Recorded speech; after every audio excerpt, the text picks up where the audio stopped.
Welcome to Worthington Home. I'm Chris.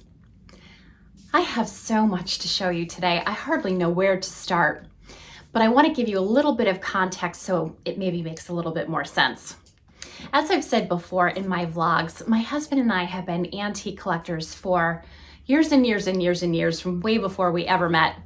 And sometimes when people really know that about you, that you're an antiques collector, that you love old things, that you like to dig into junk, that you'll go into attics and basements and crawl spaces and do the work, sometimes they'll actually contact you and say, hey, I have this old building that I'm getting rid of, I'm moving, I'm downsizing, this family member just passed away and nobody wants their stuff.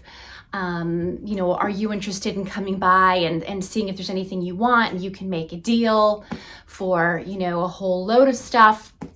Sometimes they just say, just take it. This isn't something that happens every day. This isn't, a regular thing, but it does happen. And some of my best finds have been like when friends or even acquaintances or friends of friends have called me up and said, hey, I have this old furniture that my mother-in-law left us and we don't want it. Do you want to come and take a look at it? And ultimately I'll end up paying $50 or maybe even nothing for some beautiful high-end furniture. So anyway, we had one of those situations just come up where we had the opportunity to go through an area that was full, incredibly full of things that were antique, secondhand, vintage, garbage, the whole range of things. And I can't really say more because I need to be mindful of privacy, but it was quite an opportunity. And I will say that we really, we dug deep. We dug really deep. We didn't have a lot of time. I had to be somewhere else and my husband had some obligations as well. So we didn't have a lot of time, and that's why I really didn't do any recording. We just rolled up our sleeves and went for it big time. I was looking behind furniture. I was moving heavy stacks of things to get behind things. And I was able to pull out some stuff that was clearly great, some stuff that absolutely needs some attention, some things that, might not work out at all. But for what we were able to pay, which was almost nothing, it was certainly worthwhile. So I want to show you some of those items. I'll share with you some of my thoughts around them. A lot of them will be going to my online shop, which should get started in April. And quite a few of the things are actually going to be in my home, or at least be in my home for a while, until I decide to pass them on. So yeah, that's the backstory. With all of that in mind, and I'm sorry if I'm babbling, let's get started. I picked up this heart-shaped copper mold because I thought it would look so nice as part of my Valentine's Day decor. And I also picked up this pretty cookie tin for the same reason. I just thought it would look so nice along with my other Valentine's Day decor. I thought it went really well. So it was a nice addition. I picked up this little brass plated pocket change bowl.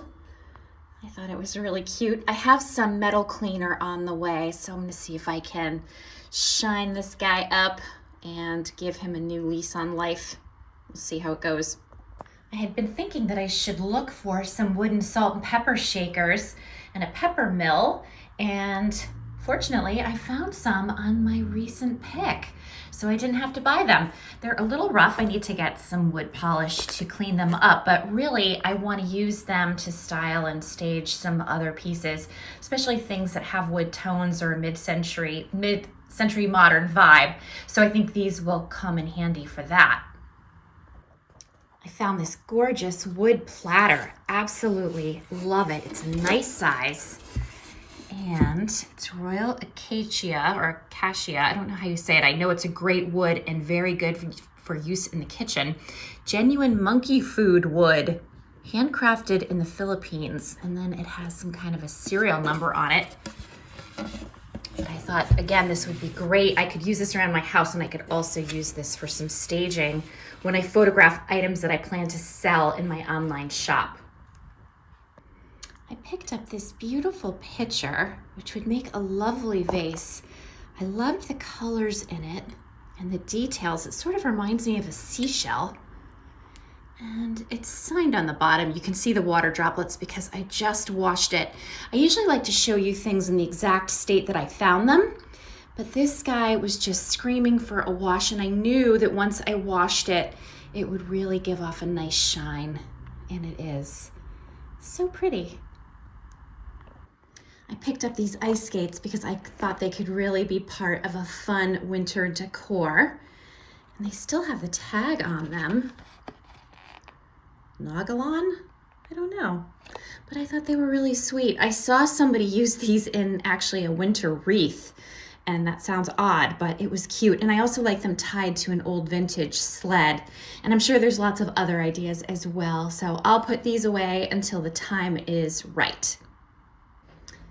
These brass or brass plate candlesticks are in rough shape, but I liked how they moved around, and I liked the little handle on them. Whoops, the little handle on them. And you see there's a little area here so they can hang if you want. So then they would look like that, which is pretty. So once my metal cleaner comes in, I'll give this a good clean, and hopefully they'll come out really nice. I think they have a lot of potential. I picked up this painting. Oh, Licorice, let us see the painting. I picked up this painting because I really like the colors, and it's signed by the artist. Not very old, 1992, but vintage.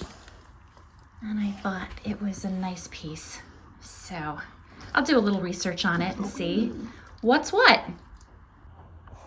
I picked up this charcoal drawing of an apple. That's signed by the artist. I thought it was really nice. I have to get a little gook on to get this tag off it, so really stuck on there very well. But I thought that was a nice piece. And I picked up this very large platter.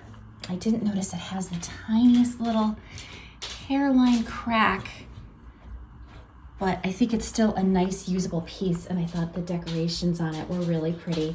This was made in the USA, and it's numbered, so I should be able to do some research on that. And then I picked up this book, The Lincoln Library, mostly because I love the indented tabs.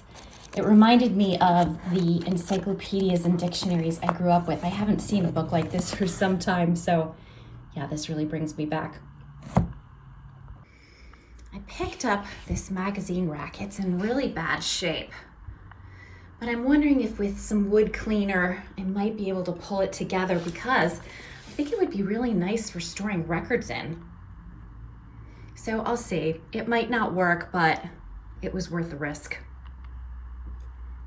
I picked out this beautiful print. I apologize for so much glare, but I thought it was so pretty.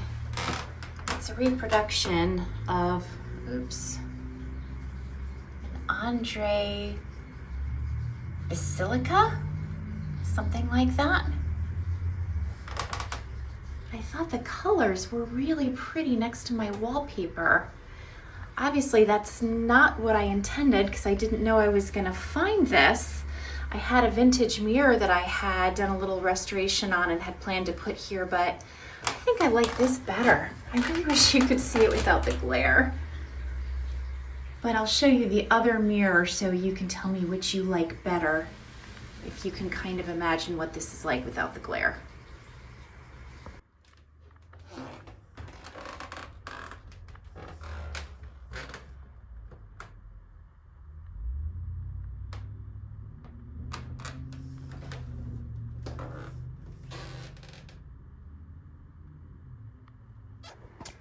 Picked up this pretty letter holder. It's not real wood, it's plastic, but I still really like it. It's even carved on the sides, or it has that carved look on the sides. Learner. I don't know. I thought it had some definite potential. I picked up this woven mat.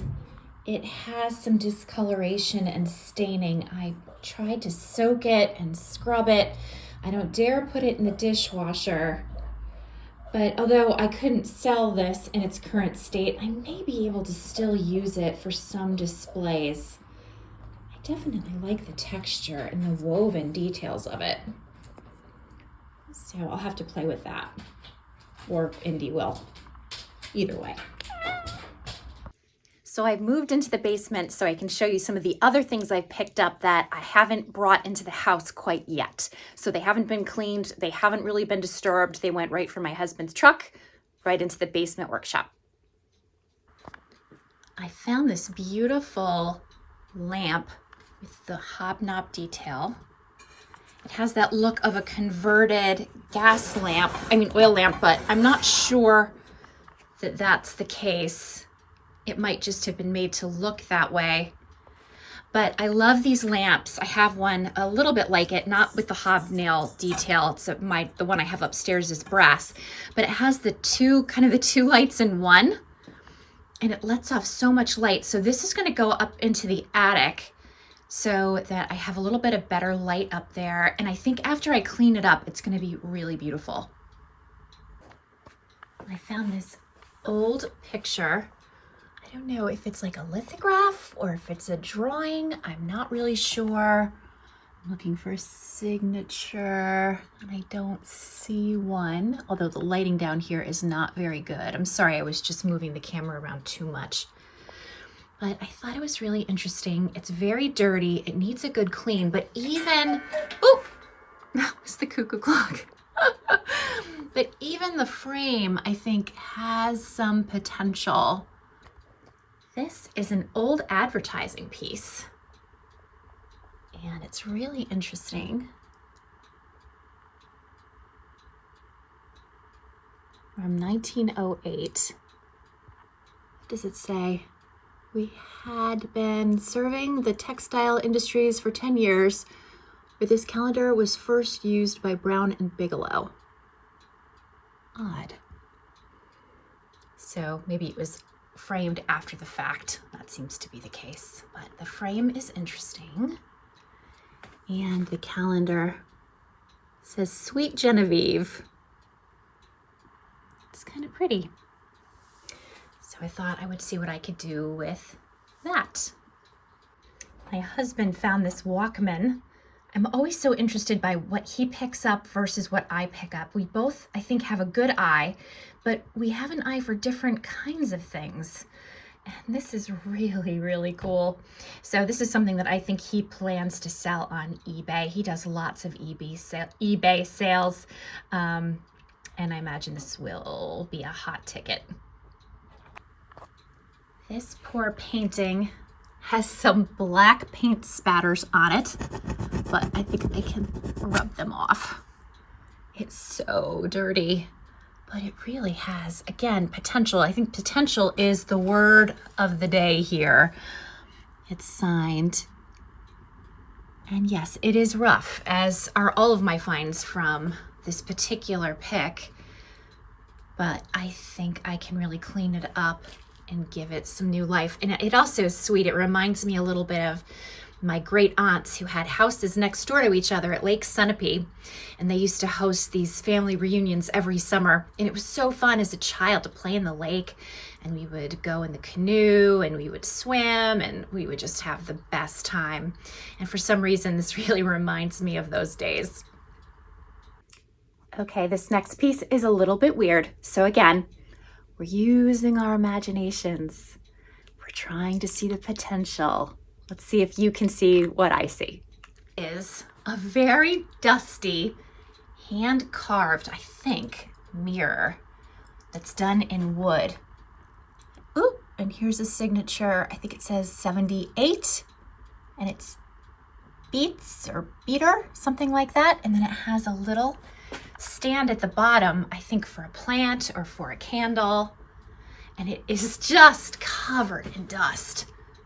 You see all that crazy dust?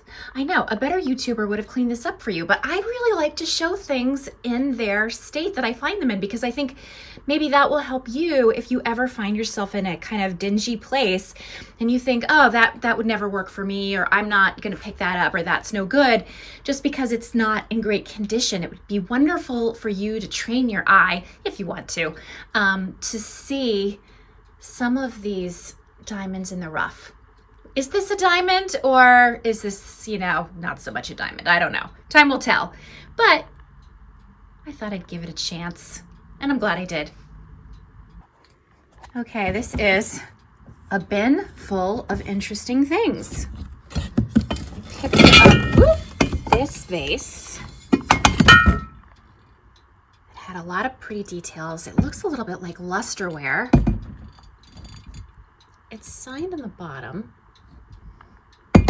It's really dirty, but I thought it was really, really interesting and worth picking up. I bought these little green pitcher and sugar sets. Yes, it's a sugar. Lots of junk around, I'm sorry. This is a little milk pitcher and a little sugar bowl in this interesting green shade of glass. It has a sort of Art Deco vibe, I think. Are you feeling it? I don't know, but they had to come home with me.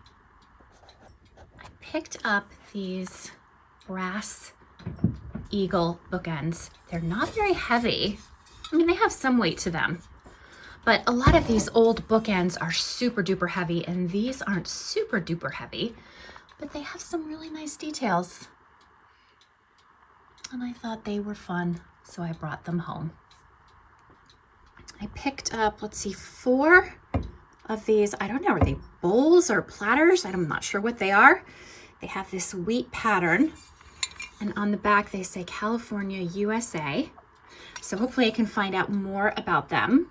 But I think with some cleaning and a little research, they could turn out to be something interesting and something usable. So we'll see about those. And then the last of what's in here are just little items, little bits of lace, little bits of ribbon. You just never know how these kinds of things can be helpful as I stage various things. So I figured I would just grab them. And usually I can put things like that to pretty good use. And here is my last bin. This one is not as good. It just has some bigger things in it. I picked up this pretty glass platter with the silver flower details. Isn't that pretty? I like the handles on them. I thought that could be a nice piece.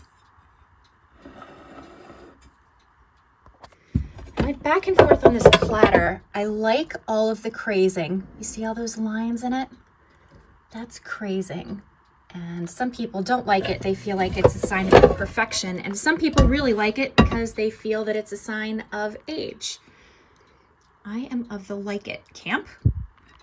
And I'm gonna put my camera down and then turn this over for you because it's too heavy for me to do that with one hand. Okay, it's surprisingly heavy. Here is the back of it. D.E. McNichol, East Liverpool. See? And then some other markings. So I'll have to check this guy out, but should be interesting to see. This is not an especially old or valuable piece, but I thought it could be interesting for Thanksgiving when I'm putting up some decorations and when I need platters to serve on. It still has, oh my God, another really heavy platter. It has its tag. So, made in China. Again, nothing special, but could be fun for Thanksgiving Day decor. This guy is cuter, and he is vintage, although there is no marking on this one. I can just tell this is vintage. Has a really nice old-fashioned image of a turkey and a farm. This poor turkey, nothing good is going to be awaiting him in his future, I'm afraid. He's looking fat and ready for a table. But I thought this was a pretty platter. Dirty, but pretty. And I think it could be really good. Okay, and in case you were wondering if I had turkeys on the brain, here is the last turkey platter. And again, I don't think this is an old guy. Oop. Made in Japan. What does this say? I can't seem to get my camera to focus here. Oh well, it says made exclusively for Galston Sutton something company. Don't know. But I thought it could be pretty, and sometimes, oh my goodness, it's stuck. Sometimes for Thanksgiving, it can be nice to have some neutral colors. Everything tends to be, you know, so brown and gold with pops of red and things like that. And we have all those pilgrimy colors. I thought this might be a nice rest for the eye and could be good on the table as well. So, oh my gosh, those white wheat plates or bowls or whatever they are were so filthy. Check this out. Here's one before it was washed. And here's one after I washed it. What a difference. Oh my gosh. You'd think those were kept in a dungeon. Much better. Look how happy it is now that it's clean and shiny. Okay, I'm gonna give this poor guy clean. Let's see if I can do this with one hand. The water is lukewarm. Got just some regular dishwashing soap here. I'm gonna turn off the water so I can give him a bit of a scrub. Always easier with two hands, but I thought I would show you how nice it is to get these poor pieces clean. I'm gonna put you down so I can do the back. Be right back. Okay, rinsing time.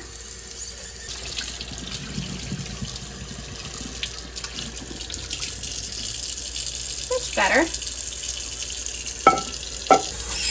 All right, let's dry this guy off and then I'll show you how he looks.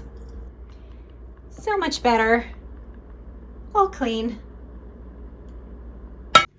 I remember my sense of dismay when I realized that, you know, when you learn how to sew using a sewing machine, or I guess any form of sewing, a really big part of it is ironing. You know, and I thought, gee, when I want to sew, I don't necessarily want to iron, but the two go together. And the same goes for antiques and other old stuff. If you want to go picking for old stuff, you better be prepared to do a lot of washing. It's unavoidable. Wow, I just cleaned this platter and it is so pretty. It really cleaned up nicely. What a pretty piece. The silver details are actually raised up a little bit. So imagine it would need some careful washing because you wouldn't want to use anything too abrasive that might scrape that off. Very nice piece.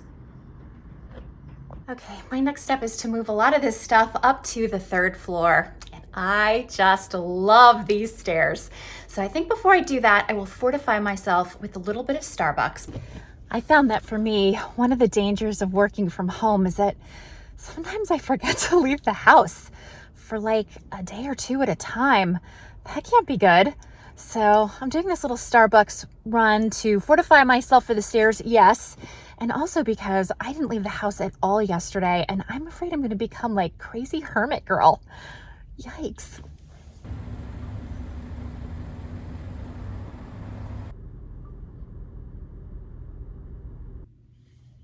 Happiness. Now let's get to work. All right, we are in the basement with this lamp and we're gonna go to the attic and I'm gonna show you the trip. So we're going up the basement stairs. Okay, we come out into the kitchen and we are gonna go through the dining room to the foyer. It needs to be totally redone, unless you like holes in your wall. I'm not a fan. And we're gonna go up this set of stairs that is gonna be totally redone soon.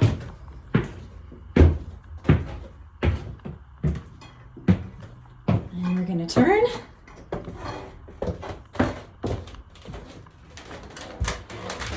And go up the attic stairs.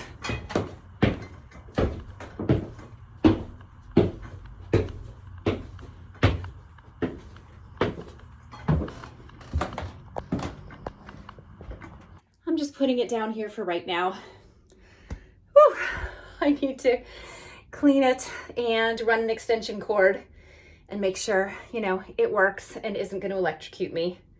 Although I guess I won't know if it's going to electrocute me until it does. So hopefully it doesn't. We'll find out. I took this little tray. I'm not sure if this is for hors d'oeuvres. I think maybe these are for crackers. Maybe this is for cheese. I thought the orange color was very 70s or maybe 60s. And the mushrooms are certainly psychedelic. No markings. I thought there might be. I thought that was interesting. I also picked up this tray, which I thought could be really interesting as part of like a vintage cocktail vignette. No marking on this one. And last but not least, I picked up this tray. That is so interesting. I don't know what this material is. Get some kind of wood. I don't know. But there's lots of details on this. And the handles are pretty. Again, no markings to help me. But that doesn't mean I can't get to the bottom of it. I'm just gonna have to try a little bit harder. Okay, so I didn't understand before. These are not individual plates. They form a grouping, and I imagine there would have been a plate in the middle, and this would have been a spot probably for dip, and you would have had your vegetables or potato chips or crackers or whatever in these little dishes, which is really kind of cool, but I'm having trouble finding anything out about it looking online. So I'm gonna keep trying, but I'm so happy to know now what it's for.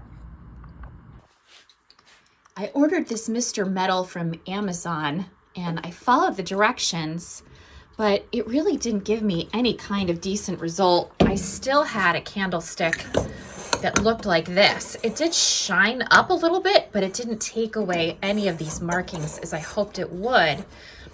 But then my husband offered to take them downstairs and do some work and give it a try, and he was able to get his to look like this, which is very, very different. So he's gonna give me a little tutorial on how to get to this point, and I'm gonna share it with you in case you're interested in learning more yourself. Okay, so what are you using here? Brasso. Cleans and polishes. All right, we're gonna try that. He's giving it a really good shake. And then squirting it directly on the candlestick. That's quite a liberal amount. Medium steel wool. Okay. All right. And I don't know if you can really get a good sense of this, but he's using kind of a circular motion as opposed to kind of going back and forth. And what is the purpose of this this technique that you're using right now with the medium steel wool? Well, it takes all the really hard stains, imperfections, or whatever you want to call it, that's on the brass plate. Yep. And then once you get it to your liking, I can already see the difference. you wipe it off. Okay, and you're using no water. No, and then you take fine. Fine steel wool? Yeah. I got some over here, just grab it. And then swirling motion. Now what would happen if you didn't use a swirling motion? Well, if you use the thicker medium grit and you go straight, you're going to make grooves. Okay. Your eyes, it's harder for your eye to see rounded swiggles, or what you want to call it. Yeah, the rounded motions. Okay. Versus. Wow. That's really dramatic.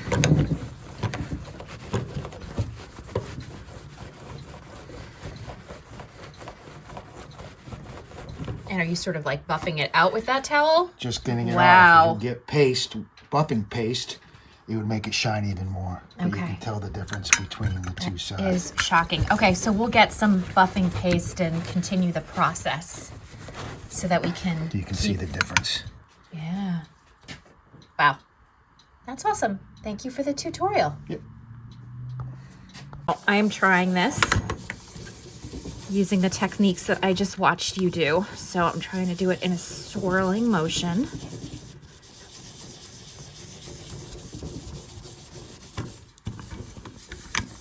You make it look so easy. Ugh, it smells bad.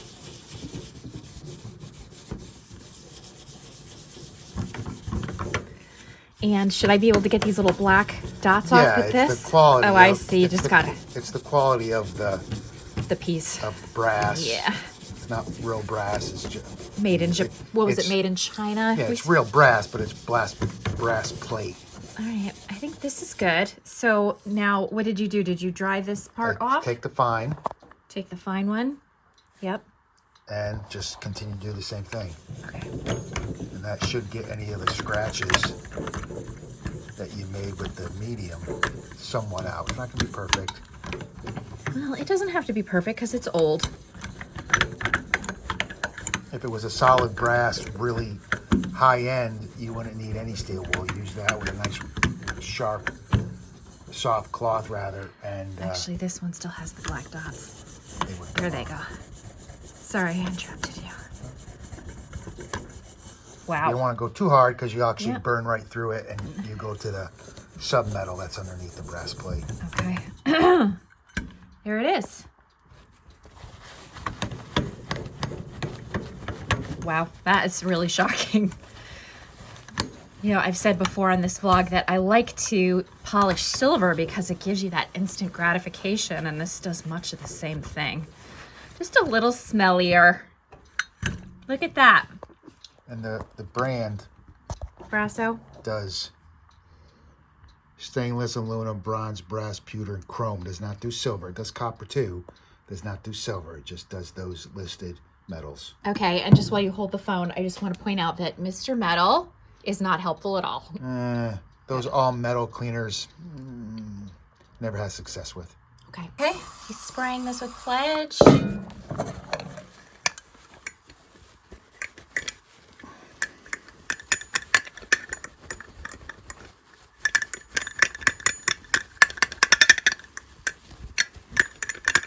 Wow, it's shining up really nicely.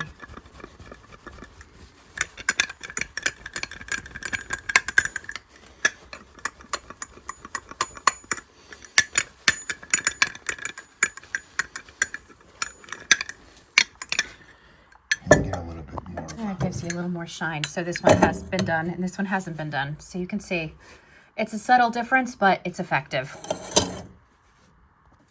Okay, so with this piece, the brass is too far gone. So we're actually going to try to get it back to the base metal because then it will be usable. And Eric was able to get it to look like this. So no longer a piece that has a brass finish, but it is now a usable piece.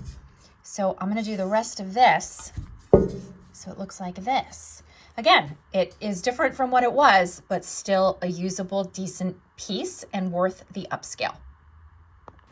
Right now, I'm trying to clean up the inside of this little tray so it looks a little less disturbing. Okay, Eric is showing me how to do this more effectively.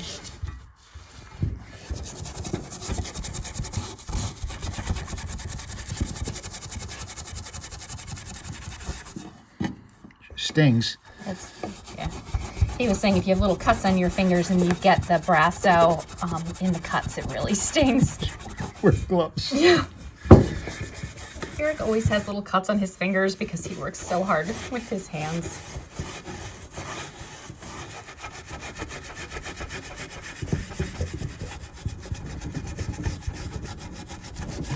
This could be too far gone. Yeah, but it's already better. Even if it's not perfect, it's better. Because it was really bad before. We're trying to find the marking on this piece. Nothing fancy. No.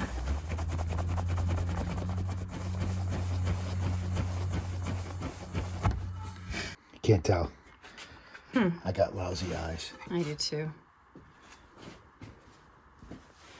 We'll have to look into that a little more because I can't see it either. I realized that was a lot of footage about polishing and cleaning brass, but I never knew how to do that. You know, Eric has so much information like that at his fingertips, but I don't, and I thought maybe you would like a little lesson as well. So I hope you enjoyed the tutorial, and I hope it comes in handy. If not now, maybe some other time if you find an item that is in need of some serious love and attention and you feel like you want to give that a try.